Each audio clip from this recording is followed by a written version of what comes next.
Okay, welcome back to part two. Hopefully, if you saw the first one around what is a learning marathon, this video is based on what is the theme of this particular learning marathon, becoming crew. What does that mean, Dan? Come on, tell us. So that's what we're going to explore in this. Over the last decade or so, I've become fascinated with the metaphor of the Earth, the planet we live on, as a spaceship. Initially through Bucky Fuller's work, and then sort of expanding my own learning and journeying with multiple teachers and experiences, looking into Gaia theory, living systems, and I guess in simple terms, this idea that we live on a life-giving rock called Earth, hurtling through space, a bit like a spaceship.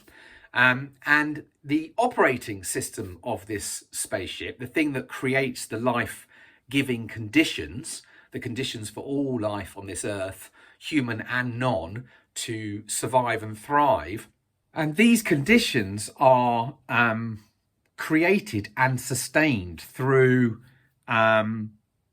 multiple masses of complex relationships and interactions between all living things on this Earth, all living communities and systems, like deep cooperation, interdependence, and common organizing principles, along with a kind of deep intelligence that goes way beyond what we can kind of know rationally and logically.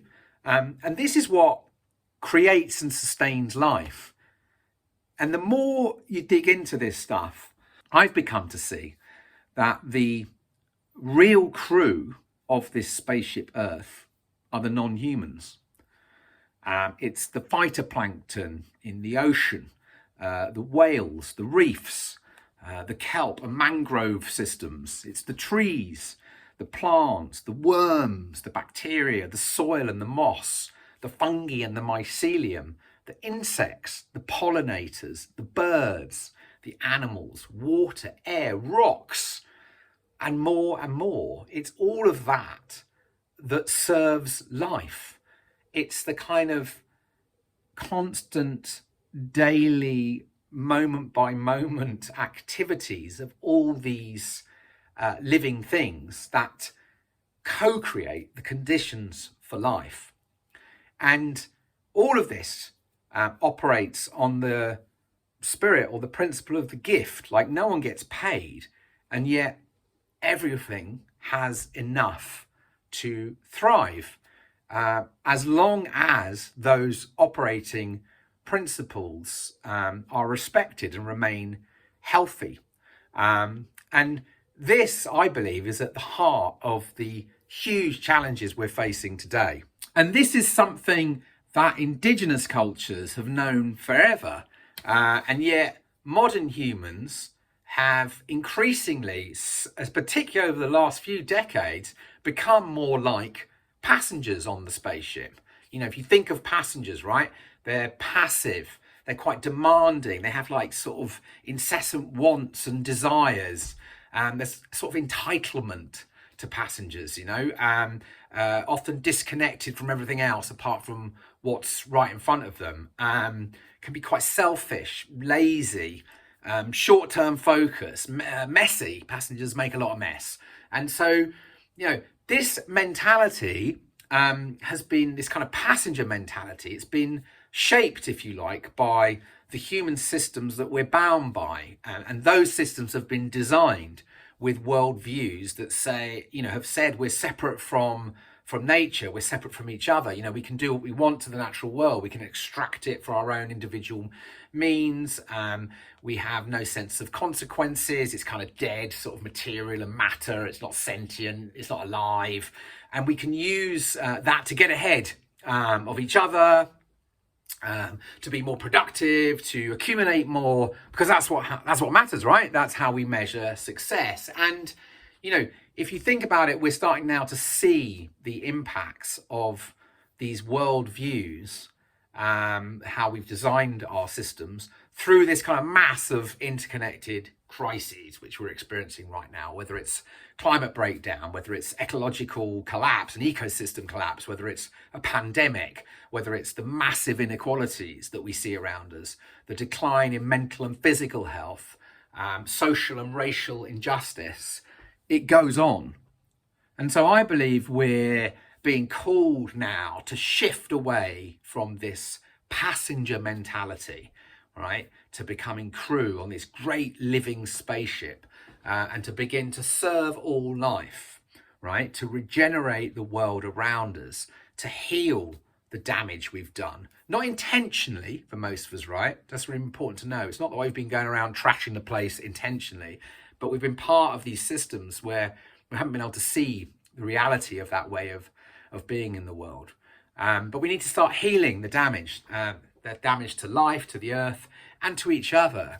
If you listen to my podcast, you'll know that the common threads with all of my guests is that they are serving something bigger than themselves through their work. They are seeking to regenerate and heal the world through their own individual gifts, missions, and efforts. They're operating as crew on this spaceship Earth. And you'll know it's a question as well that I always finish every conversation with, this idea of like, what does it mean to you becoming crew on the spaceship Earth? And for me, it means many things. It means learning to develop the practice of spontaneous cooperation. It means to create, design, and respond with life in mind. It means to activate a curiosity, an empathy, and an awe for all life. It means to shift to seeing all life and all beings as sentient and animate, that the world itself is alive. It means giving a shit about the future you will not see. It means to serve life in all of its messiness and spontaneity and all of its joy and pain, its light and darkness. It means to begin to heal the damage we've done to the earth and to each other. And in this next decade, I believe we'll have to change our perspective of how we relate to life on this earth and how we relate to each other. And I think the fate of our species will depend on that shift in perspective. And that means we're not separate from nature, and we're not separate from each other. We're actually intimately entangled. We're interconnected. So Becoming Crew says, how do we develop our projects, our ventures, our businesses, our systems, our stories and ideas, and ourselves, so that we serve life, so that we leave the world better than when we found it, so that we have potential to regenerate the world around us? How do we use our creativity to evolve our worldviews, our beliefs, our mindsets, and our stories, so that we see life as interconnected? And so if we destroy the natural world and we oppress our fellow humans and others not like us, we are in fact destroying ourselves. So that's the core essence of Becoming Crew.